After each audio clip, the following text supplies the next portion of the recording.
क्या आप जानना चाहेंगे जब आप स्ट्रेस में होते हैं तो क्या होता है? आइए जानते हैं। जब आप स्ट्रेस में होते हैं तो आपका सिंपैथेटिक नर्वस सिस्टम एक्टिवेट हो जाता है, जिसे हम कहते हैं फाइट एंड फ्लाइट मोड। मतलब कि जब आप डेंजर को देखोगे तो या तो आप रुक जाओगे, फ्रीज हो जाओगे, या तो आप भागोगे। Fight and flight response are you under stress. इसमें होता ये है कि एक फैक्टर पैदा होता है हमारे बॉडी में जो बेनिफिट का नहीं है, यहाँ सिर्फ नुकसान ही नुकसान करेगा।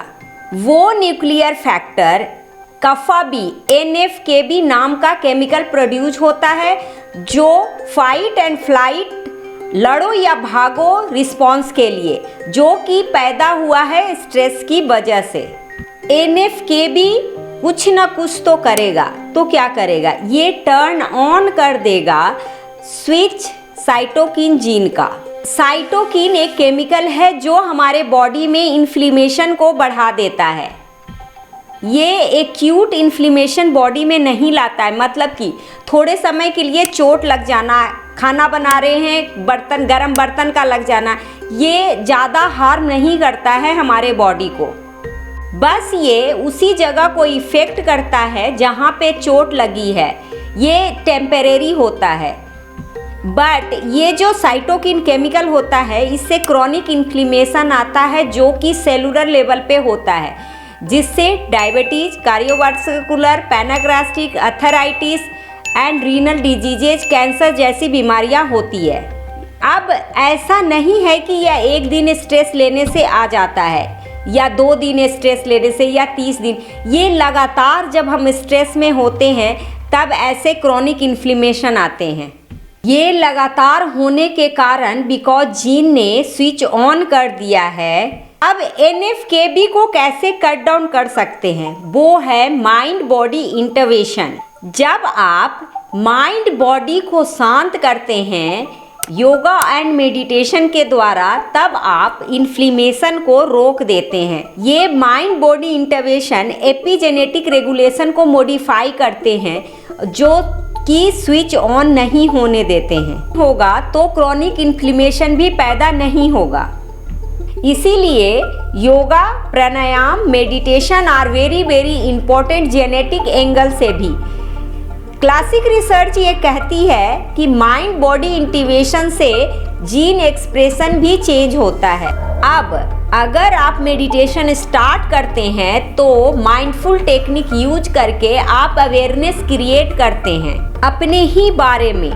हमें सबकी पड़ी होती है, दुनिया की पड़ी है, वो क्या कर रहा है, उसकी लाइफ में क्या चल रहा है, बट हमें ये पता नहीं है कि हमारे अंदर क्या हो रहा है।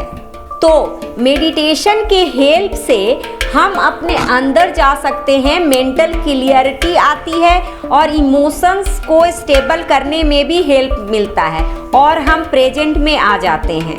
मेडिटेशन से स्ट्रेस, एंजाइटी, डिप्रेशन, पेन तक कम हो जाता है। पेन क्यों?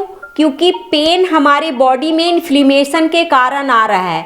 अगर इन्फ्लेमेशन कम हो जाता है तो पेन अपने आप कम होने लगता है। आपका मेंटल इमेज, सेल्फ इमेज सब कुछ इम्प्रूव करता है। हार्वर्ड यूनिवर्सिटी में रिसर्च हुआ था, 8 हफ्तों में 172 जीन एक्सप्रेशन चेंज हुआ था मेडिटेशन के द्वारा। मेडिटेशन के द्वारा आप एजिंग को भी कम कर सकते हैं। ये एंटी एजिंग का भी काम करता है। हमारे अंदर जो क्रोमोसोम होते हैं उसे प्रोटेक्ट करने के लिए टेलोमियर्स होते हैं, जो DNA को प्रोटेक्ट करता है, जिससे सेल डैमेज होने से बच जाता है। कैसे माइंडफुलनेस को डेली लाइफ में ला सकते हैं? तो नंबर 1 पे आता है, सुबह की शुरुआत डीप ब्रीदिंग के साथ करें। माइंडफुलनेस कम्युनिकेशन, किसी से आप क्या बात कर रहे हैं उसके बारे में सोचिए और बोलने से पहले दूसरे की सुनिए। इसमें माइंडफुल ईटिंग, आप क्या खा रहे हैं, कैसे खा रहे हैं, ये भी देखना है। माइंडफुल वॉकिंग, आप कैसे चल रहे हैं। माइंडफुल पोस्चर, आप किस पोस्चर में खड़े हैं। हर सांस के साथ अवेयरनेस, इसे अपनाकर अपनी लाइफ को अच्छे से जी सकते हैं। अब आप सोच रहे होंगे कि इतना सारा एक साथ कैसे कर सकते हैं, तो कोई एक चीज़ को पकड़कर आप स्टार्ट कर सकते हैं। शुरुआत में आप अपने लिए जितना समय निकाल सकते हैं।